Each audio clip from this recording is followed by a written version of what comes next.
खास करून अभिनंदन करतो की आज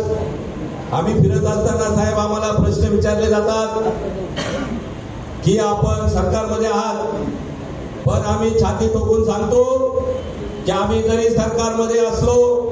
तरी आठवले साहेब आमच्या समाजावर बौद्ध धर्मावर झालेला अन्याय अत्याचार कधी खपून घेणार नाही। आणि म्हणूनच त्यांनी आज एल्गार पुकारलेला आहे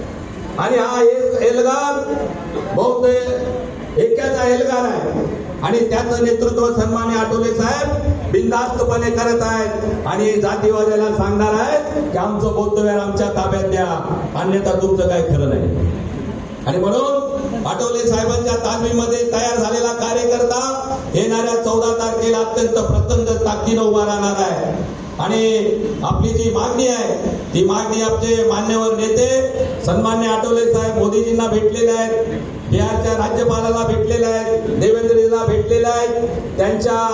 कार्यपद्धतीने ते भेटत आहेत। परंतु जर साहेबांनी दुसरी कार्यपद्धती जर अवलंबली तर मला आत्मविश्वास आहे की बौद्ध गाय बौद्धांच्या ताब्यात मिळाल्याशिवाय राहणार नाही।